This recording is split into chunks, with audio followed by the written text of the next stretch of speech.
মা, ও মা, এদিকে আসো। কেন? দেখো না, জ্বর এসছে, নবদ্বীপ দিয়ে ঘুরে এসছে, দেখো গা জ্বরে পুড়ে আছে, ঠান্ডা লেগে গেছে।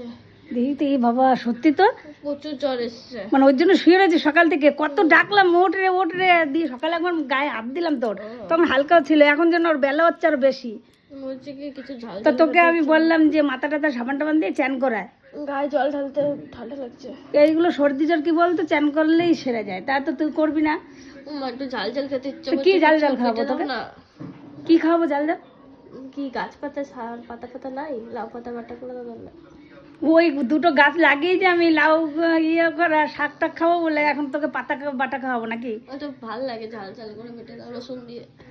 দেখ অবস্থা, ছিঁড়া যাবে কি জানি, চল দেখি গা যে ছেঁড়া যাবে কিনা। লাউ পাতা তা 2-3টে এনে তোকে তাহলে ডলা দিয়ে দেবো, ওখানে পাঠায় চান করা আছে নিয়ে নে।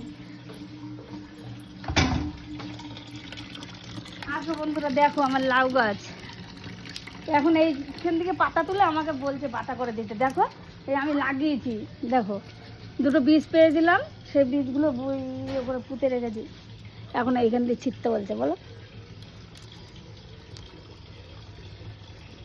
এমনি তো জ্বর আসলে ঝাল ঝাল খেতে ইচ্ছা করে জানি, কিন্তু আমার তো এই লাউ গাছ কত ছোট, ভালো লাগে কিন্তু লাউ পাতাটা ইচ্ছে করছে খেতে। কত ছোট বলতো।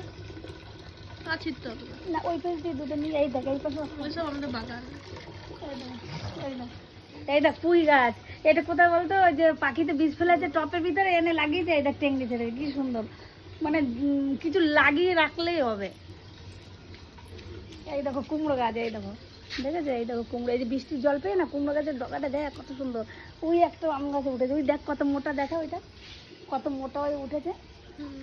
এইখানে আছে কটা বলতো, 1-2-3টে কুমড়ো গাছ আছে, আর ওইখানে একটা লাউ গাছ, এই লাউ গাছের ডগাটা এই দিকটা নিয়ে এসেছে, এটা পেয়ারা গাছে, এইটা মোটা হয়েছে কত, দেখেছো এইটা উঠেছে, এখানে ঠিক দুটো ছিল। তোর একার মতো নইলে হবে, পাড়াটি ঠাকুরের বাসন ডালা দিচ্ছে। আর আমরা মায়াপুর নবদ্বীপ গেছিলাম, জামা কাপড়ের মেলাগুলো দেখা মেলেছে। চলো বন্ধুরা, এইটাই আর হয়ে যাবে, দেখো 7-8টা ছিঁড়েছি, চলো ওকে বেটে দেবো।